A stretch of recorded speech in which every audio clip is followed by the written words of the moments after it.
America की space agency NASA अपने कुछ वैज्ञानिकों को पृथ्वी से करोड़ों किलोमीटर दूर मंगल ग्रह पर एक मिशन के लिए भेजती है। सब कुछ ठीक चल रहा था, सभी साइंटिस्ट वहां पर एक्सपेरिमेंट कर रहे थे, मिट्टी के सैंपल इकट्ठा कर रहे थे। तभी वहां वैज्ञानिक कंप्यूटर में देखते हैं कि वहां का मौसम अब खराब होने वाला है और रेतीला तूफान आने वाला है। उन्होंने पहले सोचा कि हम मिशन को बिना कैंसिल किए वहीं पर रुक जाएं, लेकिन कुछ समय बाद उन्होंने देखा कि यह तूफान इतना भयानक था कि अगर हम वहां पर रुके तो सब कुछ तबाह हो जाएगा। फिर उन्होंने डिसाइड किया कि हम मिशन को रद्द करके वापस मंगल ग्रह की ऑर्बिट में जाएंगे। फिर अचानक से तेज तूफान आ जाता है और अंधेरा छा जाता है। सभी साइंटिस्ट रॉकेट के अंदर बैठकर जाने वाले थे। तभी एक वैज्ञानिक से हवा के झोंके के कारण कुछ मलबा आकर टकराया, जिसके कारण वह तूफान में गायब हो गया।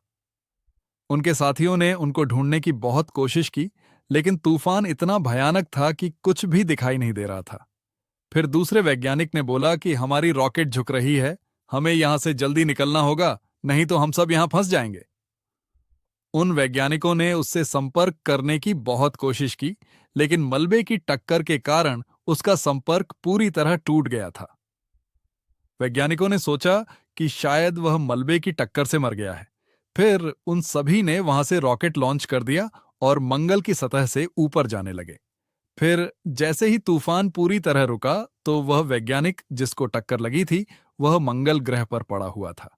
टक्कर के कारण उसके पेट के अंदर एक बड़ी लोहे की कील घुस गई थी। वह उसको निकालने की कोशिश करता है, लेकिन बहुत तेज दर्द होता है। वह खड़ा होकर वहां से मंगल ग्रह पर बनी हुई लैब की तरफ जाने लगता है। लैब के अंदर जाकर वह अपना सूट उतारता है और उस लोहे की कील को निकालता है। उसको बहुत तेज दर्द हो रहा था। वह अपने घाव पर दवाई लगा लेता है। वहीं दूसरी तरफ पृथ्वी पर नासा के साइंटिस्ट ने घोषणा कर दी कि मार्क वॉटनी मंगल ग्रह पर तेज तूफान के कारण मलबे से टकराकर मर चुका है। वहीं दूसरी तरफ मार्क वॉटनी ने लैब के अंदर अपना लैपटॉप खोलकर उसमें अपनी वीडियो रिकॉर्ड की और बोला कि अगर मैं मर गया तो यह वीडियो मेरे परिवार तक पहुंचा देना। वह वहां से डायरेक्ट पृथ्वी पर बात नहीं कर सकता, क्योंकि पृथ्वी से संपर्क करने वाला रॉकेट तो पहले ही वहां से चला गया था। वह रिकॉर्ड करते समय बोलता है कि मैं नासा से संपर्क नहीं कर सकता। अगर मैंने संपर्क कर भी लिया तो अगला मिशन यहां तक आने में 4 साल लग जाएंगे, क्योंकि पृथ्वी और मंगल ग्रह के बीच की दूरी 22 करोड़ किलोमीटर है। फिर अगले दिन जब उसने अपने परिवार की फोटो देखी तो उसने कहा कि मैं यहां पर नहीं मरूंगा, कुछ भी हो जाए मैं मंगल ग्रह पर जीवित रहूंगा। फिर उसने लैब के अंदर जितना भी खाना था उसको एक जगह रखा और काउंट करने लगा कि ये खाना कितने दिन तक चलेगा।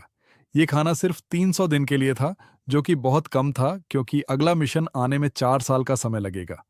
फिर जैसे ही वह टॉयलेट जाकर उठता है, उसको आइडिया आता है कि वह अपनी टॉयलेट को खाद के रूप में उपयोग करके मंगल ग्रह पर आलू उगा सकता है। फिर वह लैब से बाहर जाता है और सोलर प्लेट को साफ करता है ताकि लाइट सही से आ सके। फिर वह अपने टॉयलेट को डिब्बों में भरकर अंदर लाता है।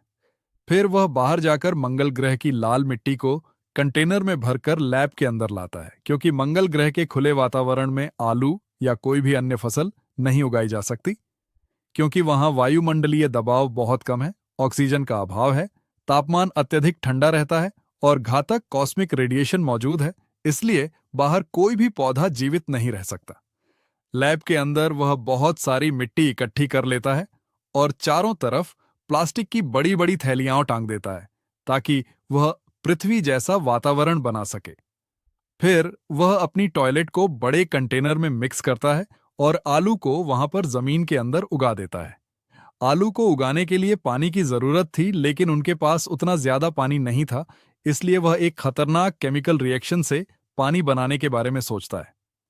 वह रॉकेट के इंजन से एक पाइप लगाकर रॉकेट के ईंधन हाइड्रोजन को अंदर लाता है, फिर कैटलिस्ट की मदद से तोड़ता है जिससे हाइड्रोजन गैस निकलती है।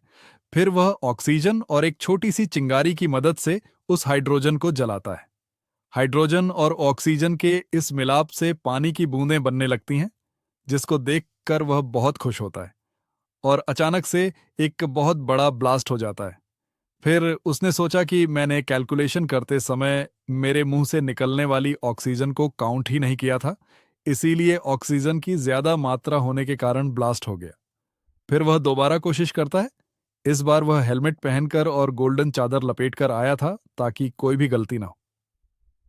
इस बार पानी सही से बनने लगा, वह बहुत खुश था और रात को वह आराम से सो गया।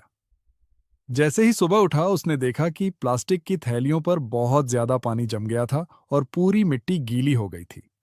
कुछ दिनों बाद जब उसने देखा तो एक छोटा सा आलू का पौधा उगने लगा। वहीं दूसरी तरफ जब नासा के साइंटिस्ट ने कंप्यूटर पर देखा कि मंगल ग्रह पर जो लैब थी उसकी फोटो में पहले और अब में बहुत ज्यादा फर्क आ रहा था, क्योंकि मंगल ग्रह पर फंसे वैज्ञानिक मार्क वॉटनी ने आलू उगाते समय कुछ सामान को एक जगह से उठाकर अंदर रख लिया था, इसीलिए फोटो चेंज थी। उस महिला साइंटिस्ट ने कॉल किया और अपने सीनियर साइंटिस्ट और नासा के डायरेक्टर को बुलाया और बताया कि मार्क वॉटनी शायद अभी भी मंगल ग्रह पर जिंदा है। नासा के डायरेक्टर ने बोला कि शायद तूफान से सामान इधर से उधर गिर गया हो। तब दूसरे वैज्ञानिक ने बोला कि रोवर को एक चार्जिंग पॉइंट से सटीक दूसरे चार्जिंग पॉइंट पर ले जाना हवा का काम तो नहीं लगता। जरूर वह वहां पर अभी भी जीवित होगा। फिर उस वैज्ञानिक ने नासा के डायरेक्टर को बताया कि हमें मंगल पर गए दूसरे वैज्ञानिकों को, जो कि तूफान के कारण रॉकेट में बैठकर मंगल ग्रह से निकल गए थे, उनसे कांटेक्ट करके अभी बताना चाहिए कि मार्क वॉटनी अभी भी मंगल ग्रह पर जीवित है। तब नासा के डायरेक्टर ने बताया कि उस स्पेसक्राफ्ट के पास इतना ईंधन नहीं है कि वह वापस मंगल ग्रह पर उतरकर फिर दोबारा से पृथ्वी पर आ सके। हम एक साइंटिस्ट के चक्कर में बाकी 4 साइंटिस्ट की जिंदगी को खतरे में नहीं डाल सकते, इसलिए हम उनको नहीं बताएंगे कि मार्क वॉटनी अभी भी जीवित है। वहीं दूसरी तरफ मार्क वॉटनी को मंगल ग्रह पर रहते हुए 60 दिन हो गए थे। वह आगे की पूरी प्लानिंग कर रहा था। उसे पता था कि नासा का अगला मिशन 4 साल बाद आएगा, जो कि वहां से 3,600 किलोमीटर दूर मंगल ग्रह पर उतरेगा। उसे 4 साल के अंदर 3,600 किलोमीटर पहुंचना था।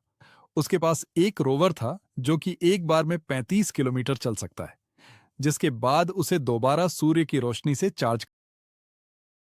उसे 3,600 किलोमीटर पहुंचने के लिए कम से कम सामान के साथ और ज्यादा से ज्यादा खाने के साथ रोवर से चलना होगा। इसीलिए वह वहीं से कुछ दूरी पर स्थित एक जगह पर जाता है जहां पर पुराना मिशन लैंड हुआ था। फिर वहां से एक बड़े प्लूटोनियम के बॉक्स को लेकर वापस अपने लैब में आ जाता है, क्योंकि प्लूटोनियम से वह रोवर में बहुत ज्यादा एनर्जी उत्पन्न कर सकता है, जिसके कारण वह ज्यादा से ज्यादा दूरी तक जा सकता है।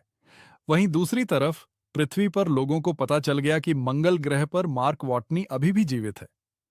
फिर नासा के डायरेक्टर ने उन सभी लोगों से कहा कि हम जल्द से जल्द एक दूसरा मिशन भेज रहे हैं उसको बचाने के लिए।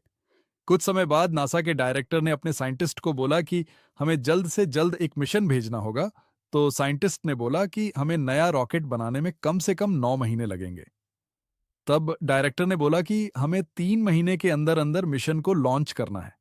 अगर हमने जल्दी मिशन लॉन्च नहीं किया तो वह मंगल ग्रह पर भूख से मर जाएगा। वहीं दूसरी तरफ मंगल ग्रह पर मार्क वॉटनी ने जो फसल उगाई थी वह अब बड़ी हो चुकी थी। वह उनमें से कुछ आलू को खाने के लिए रख देता है और जो छोटे थे और हल्के से सड़े हुए थे उनको दोबारा उगा देता है। कुछ समय बाद वह अपने लैपटॉप स्क्रीन पर देखता है कि नासा ने एक पुराना मिशन भेजा था, वहां से कुछ सामान लेकर मैं पृथ्वी से कांटेक्ट कर सकता हूं। वह अपने रोवर में बैठकर उस मिशन वाली जगह की ओर जाने लगता है। वह वहां पहुंचा तो उसने देखा कि पूरी मशीन जमीन के अंदर रेत में धंस गई है। फिर वहां से वह उस मिशन के पाथफाइंडर को खोद कर निकालता है और वहां से वापस लैब के पास आ जाता है। वहीं दूसरी तरफ पृथ्वी पर वैज्ञानिक सैटेलाइट से उसकी इमेज को देखकर समझ गए थे कि वह क्या करना चाहता है। फिर पृथ्वी पर वैज्ञानिक लैब के अंदर जाकर जो पुराना मिशन था उसके कंट्रोल रूम में जाते हैं और दोबारा उससे कांटेक्ट करने की कोशिश करते हैं। दोस्तों, मेरे अभी तक 37 सब्सक्राइबर हुए हैं। चैनल को सब्सक्राइब जरूर कर लेना।